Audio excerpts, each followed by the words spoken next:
Hello guys, mga kapurdoy. May buntag na kami karon diri naligo mi sa ang asil pork. Ang atbang ni kay Islaw Langgo. Ako ipakita ang Islaw Langgo mga kapurdoy. Nasa atbang niya na dito ang pambut. Wala ayon diri mga bata. Kaya kay mga kapurdoy. Nindot kining dapita diri tinaw kayo.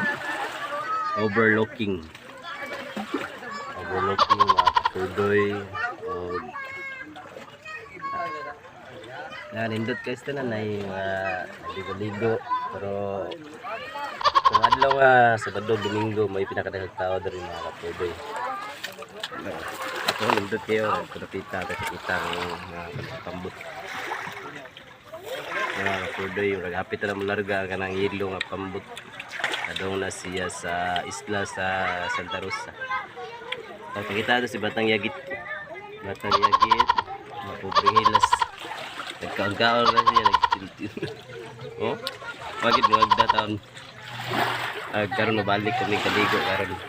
Nagbikay pa mi sa katungkuan sa lubot. Lubot ka na dapit sa lubot dapit ba. Ligo mi nya. Nami nakitaan ni murag. Katingalan.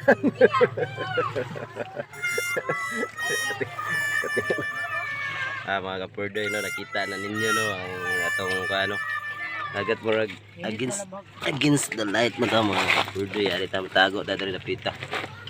Oh, nice kay diri mga kapurdoy kanang di wala kay bayranan, libre ra ni makaligo ra ka diri anytime ana lang na kay kuan sa bakanti ka kay wala gini siya bayad. Kapit niya siya sa Pantalan. Muna gitawag siya Aroma Beach Resort. Kay na guma, makita ang guma dito. Kapurdoy. Ang guma, parang guma babaw. Nindot gini siya kapurdoy no, yang atbangan niya kay Isla Santa Rosa ako ipakita na sa Isla Santa Rosa. Nindot kayo mga kapurdoy. Kita na ko Isla Santa Rosa, ang view sa kadagatan. Pikas, mga dito ang beach resort to. Tingnan ang beach resort na natulog. Ang dari pikas po. Hindi ka makita kaya tabunan sa bato.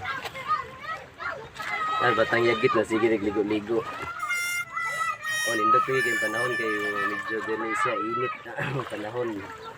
Ang katong dili bitaw ganahan nga waitom gini mo.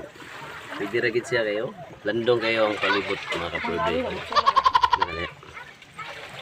Ang pitong panahon, wangga ko. Dingaw kay meron kapurdoy sa kamiran tulo sa akong pamilya si Bubangila sa kuyog si Batang Yagit. Sa iyo minaligo kay para pawa sa panuhot ba. Kaya ang panuhot mga kapurdoy saka na sa naong mga panuhot.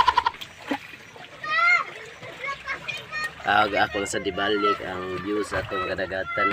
Mao ni among kaliguan no. Limpyo kayo. Mugukod ni sa kalimpyo sa Boracay. Wala gi siya kay makita nga hugaw mga kapurdoy ang kadagatan, no. Libre ra kay kadiri maligo. So, di na ka mo adto lain pa nga mga beach nga mabayad pa ka diri libre ra.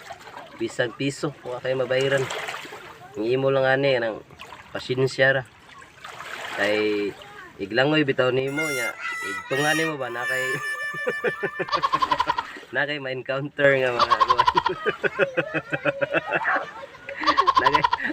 nalay makalit og tungtong sa imong uik.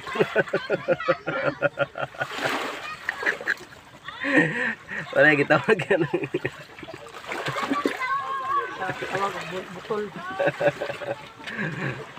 botol daw sa kanang binali ko no.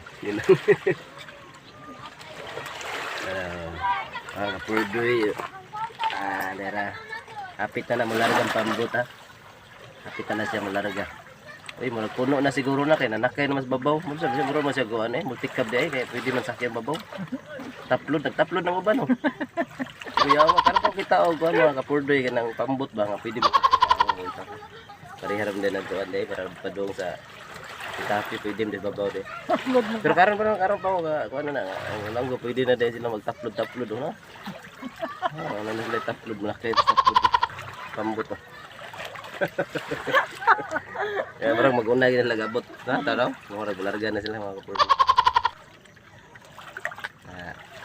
Uban na kay manguli na silang pamilya, ang uban kay murag manligo na dito kuan beach resort, mga tingating na sila. Na pwede rin mga kapurdo na nagat na ako. Na manoy naglangoy-langoy na ito nga na ron kung nagkitong na. Kasunahan, doon na nagat. Mana. Ito pakita mga kapurdo. Magbalik ta sa inyong kuan mga kapurdo, inyong ubos nga alagad. Si Batang Purdoy. Bago lang kamo sa akong channel, bago kayo dumaan sa akong channel, please subscribe Batang Purdoy. Huwag din na mga kapurdoy. Salamat. God bless.